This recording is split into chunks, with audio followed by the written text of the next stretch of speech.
Hello, my friends. Hello, how are you? This is take two, and hopefully the sound works this time. First time I recorded this, there was no sound. So hopefully second time is better than the first, and we actually have sound. It is April and it's tax season. We all know that. Taxes are due here in the US in a few days. And I am not talking about regular IRS taxes here. I want to talk to you about a little bit different kind of tax. And these are hidden taxes. You don't file these with the IRS, but you absolutely pay for them. You pay with your body, with your energy, your relationships, your peace of mind.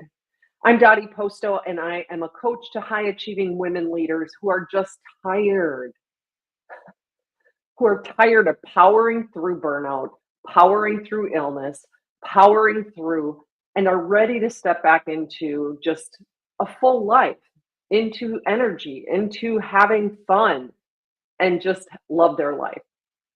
Today is about bringing to light the emotional, physical, and relational taxes that you might be silently paying year after year after year, and how to finally claim your own return. Yes, you are going to hear tax season puns throughout this whole thing, and yes, they are all intentional. There is no tax form for burnout. I guarantee that while you may not be filing a form for this tax, you are constantly paying it. If you are overworking, if you are people pleasing, if you are a perfectionist, you are paying dearly. You are paying with a lot of different things in terms of your health, your mental clarity, your productivity, your creativity, your innovation, and your presence. We're going to talk about this invisible code we live by as women leaders. We have been programmed by our culture, by our upbringing, by corporate norms. We might not itemize all of these different things and really look at them and analyze them the way we might our taxes. But here's what many of my clients are actually taxed on every day. We're going to talk about seven different taxes that are related to how we work and how we engage in our professional life. I want you to really think about each one of these and see if one of these resonates a little more than the rest. I'm guessing, because of all the women I talk to and what I hear from them, is that more than one is likely going to resonate. And I think that, there's probably one that will rise to the top of, yeah, that's me. So let me ask you, are you working 50, 60, 70, 80 hours a week? And you're telling yourself it's just a season, that once the project, once the merger, once whatever it is done, that, I'll be over this and I'll be able to, get back to normal. Now, for some of you, normal is 50 hours a week and not 40, not a standard work week. But what is this costing you? The cost of this overwork tax is rest. The cost is deep thinking time, that deep thinking time that allows you to be strategic, that allows you to actually plan and let your brain come up with these amazing solutions and problem solve. It's also costing you your nervous system regulation. When your nervous system is out of a regular pattern, out of the parasympathetic, when it's in that sympathetic mode of constant stress, you never get back into that calm, rest and restore type of pattern. And that costs you your health because it depletes your immune system and doesn't allow you to have the strength in your immune system to ward off just everyday illnesses like colds and flu, but also it makes you highly susceptible. It's a major risk factor, is what Dr. 𝓯𝓮𝓮𝓵 says, that it's a major risk factor. Having a stress level like that at a regular level, at a regular rate, a higher level of stress at a constant rate is a major risk factor for chronic illness. It is costing you your hormonal balance, and ultimately your peace of mind, your happiness, your joy. Let's go to the second one. Are you saying, this is the people-pleasing tax, are you saying yes when you really want to say no? And you do this to keep the peace, so as not to be seen as difficult, to not create conflict. And the tax you end up paying for that is resentment. It's often even emotional numbness. Because if we feel angry about saying yes when we really want to say no, or when we feel resentful when we say yes and we want to say no, oftentimes what I find women do is we stuff it down. We try to numb out of it. We either numb it with food, we numb it with working, we numb it with alcohol, we numb it with social media, we numb it with streaming on whatever platform. And Brené Brown says that if we numb feelings like anger or resentment or frustration or depression or anything that we might say is a negative feeling, then we are also numbing anything that we might label as a good feeling. Happiness, well-being, contentment, freedom, love, all of those feelings, we cannot, the way the way Brené Brown refers to it is we cannot selectively numb our emotions. And I will attest to this because I've had that challenge for a long time. And it's taken me, and something I still continue to work on, is to allow myself to feel. And that we can talk about in a whole nother stream. We'll do that. We'll do a live on that another time. But when we numb resentment, when we numb anger, we numb our ability to feel happiness and excitement and joy. And this creates an internal conflict that usually ends up to be a loss of authenticity. When we are people pleasing, we are not being ourselves. We are not being true to ourselves. All right, the third one is the perfectionism tax. Do you stay up, maybe you work late into the night to make sure that the email you're trying to write is just right, or you rewrite things multiple times, or you place conversations over in your head, maybe even before you have the conversation, you play it over and over and over, trying to get just the right thing that you want to say. You ruminate about conversations you've already had.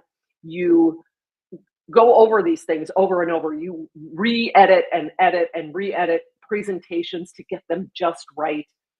And the tax that you pay for this is so much wasted time, anxiety, sleeplessness. And one of the biggest ones is that it creates a lack of trust with your team, because most often in these situations, leaders are not delegating. And it's because they feel like they have to have the last input. They have to be the ones to do it, to get it absolutely right. That's the perfectionism tax. The fourth one is the hero tax. If you are the go-to person, the fixer, you're the one that holds everything together, you're the one everybody goes to when things are going awry, the tax that you're paying for this one is, number one, adrenal fatigue, because you're constantly reacting to whatever the next chaos is in the office. Oftentimes you become unrelatable because you're not real. You're always in that hero mode. You're not being vulnerable. You're not being as authentic to who you really truly are, because we're not always the hero. In every situation, we are not always the hero. And also it doesn't allow you to build up the capabilities of others on your team. It can create loneliness. when you are this one person at the top who's constantly the one fixing. And it is also creates a great deal of pressure to never break down, to never be seen as weak, to never be seen as the person who can't handle it all. You take on things, and oftentimes your priorities then become the things that you're doing late at night or on the weekends. So the fifth one is the burning the candle at both ends. You're up late, you stay up late, you wake up early, trying to get in all the extra work that you need to get done before you get to the office in order to be present with your team. You have a coffee in hand, you're powering through, and the tax that you're paying for this one is, one, again, you're at this elevated stress level on a chronic basis, which is suppressing your immune system. So your health is at risk. You have brain fog, you have mood swings. When we have this elevated level of stress, we lose our ability to regulate our emotional life.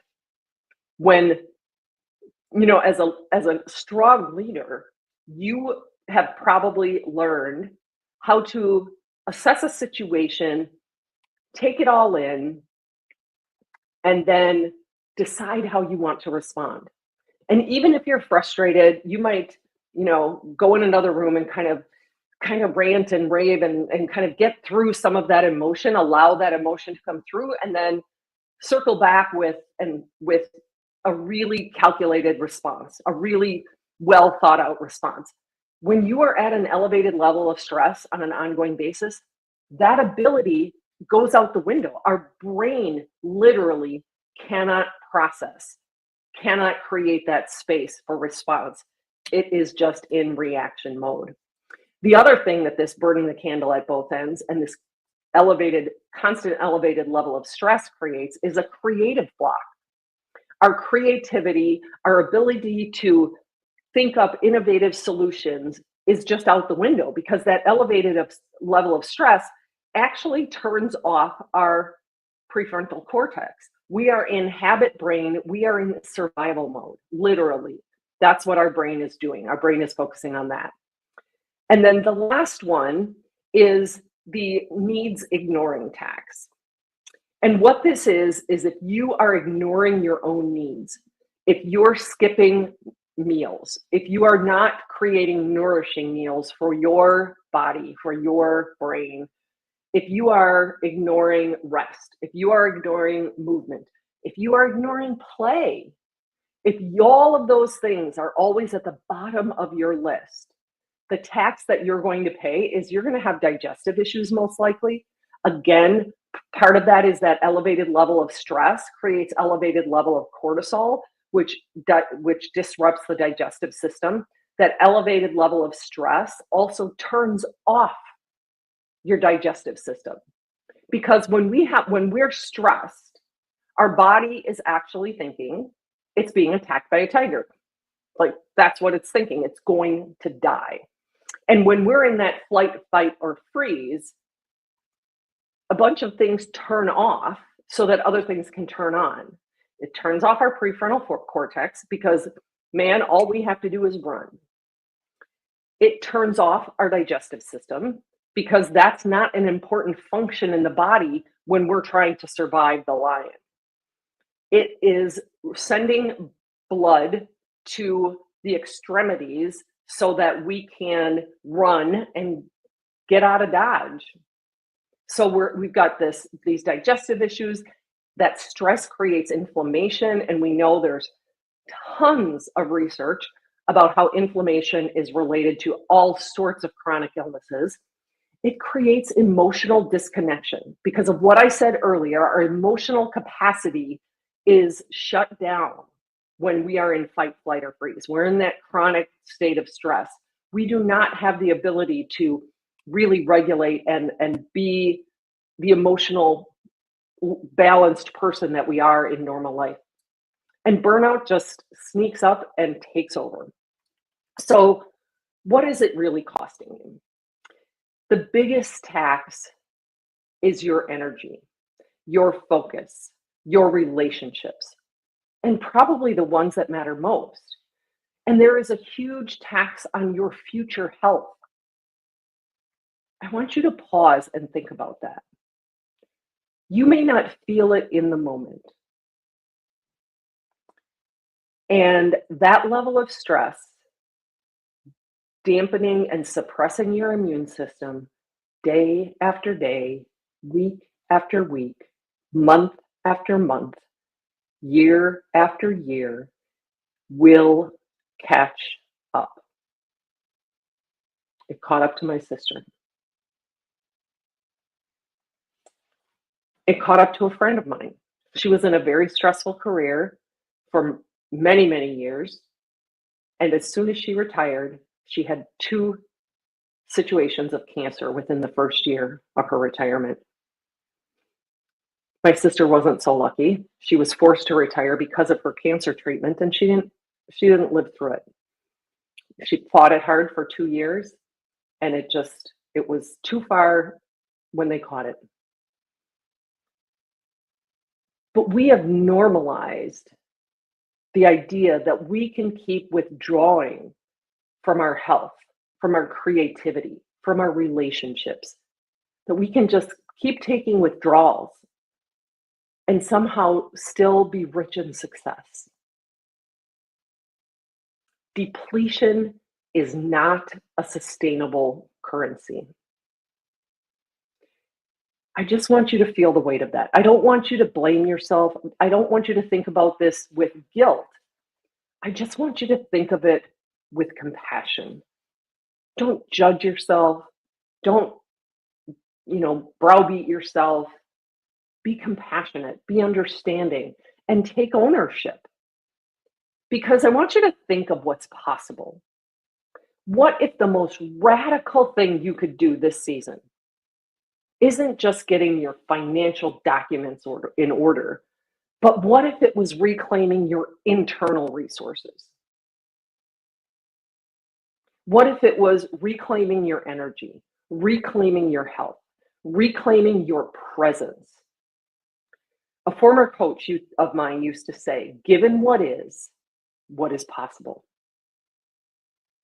Wherever you are, if you're 10 years from retirement, 15 years from retirement, even 5 years from retirement, I want to help create an environment for you over the next year that allows you to live up until retirement and after healthy and happy and vibrant and loving your life. But it starts with rewiring habits. I go over this in a webinar I have, and if you're interested in it, DM me and I'll send you the link to sign up for the webinar. I do it every week, but as long as you sign up for it, you'll get the replay if you can't make it live. And I talk about this quite a bit, where we have to rewire the habits from the inside out. We learned habits way long ago. And because our brain runs on prediction, it likes to be efficient. It does things over and over and over because it's just easy. It doesn't have to, when we do something new, it's hard because our brain wants to do what it's always done because that's easy, that's efficient. What got you into burnout are these habits that served so well to get you through grade school, even whether they were habits of pleasing the teacher, pleasing our parents, being that high achiever because we got recognized for that level of achievement. Those habits are the primary hidden sources of your burnout. When they go from being a healthy habit to the dark side of a habit, to the people pleaser, to the conflict avoider, these things. So that's step number 1. The second one is recognizing who you are at your core, your needs, your gifts, your talents, your preferences, and learning how to meet your needs moment by moment, hour by hour, day by day, week by week. It isn't just self-care habits in terms of going on a vacation, having a spa day, whatever those self-care things are that you might talk about. It is taking self-care to a whole nother level. It's taking self-care to, do I need to get up and walk away from my desk for 10 minutes and just drop my shoulders and just let that Let it all roll off for a few minutes. How can you meet your needs without the guilt, without the shame, without feeling like you don't deserve it, without feeling like you're letting someone else down? Operating from that core self, your unique energetic blueprint is what I call it.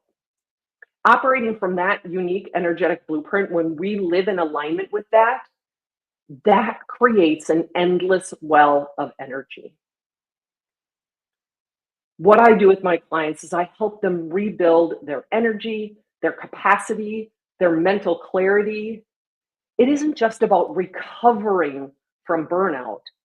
It's about redefining energetic wealth. It is about redefining what the well of energy looks like for you personally, what your energetic blueprint is, and how you make sure you're meeting your needs on a moment by moment, month by month basis. If this resonated with you, you do not have to do this alone. Please do not try to DIY this. You don't have to figure it out alone. I know that you are fiercely independent. It's how you got as successful as you are. But as Leslie Cameron Bandler said, you cannot read the label from inside the jar. Some of these habits are like water to a fish. We don't even realize what they are until someone helps to hold up that mirror and help us see what's actually going on. I have a 3-month and a 6-month program where I guide women out of exhaustion, out of burnout, back into ownership of their energetic blueprint, back into alignment with that energetic blueprint. So they have the energy, they have the time to actually enjoy the life they've created, the success they've created. And this doesn't mean stepping back or quitting or retiring early. It doesn't have to if that's not what you want. If you are done paying these hidden taxes year after year, I would love to help you step into a new return on life. So please, the most expensive tax that you can pay is the one that drains your life force while you try to earn your worth. It's time to change your filing system. Please reach out, DM me, and I will we'll set up some time to talk. Thanks for joining me, and have a great rest of your week.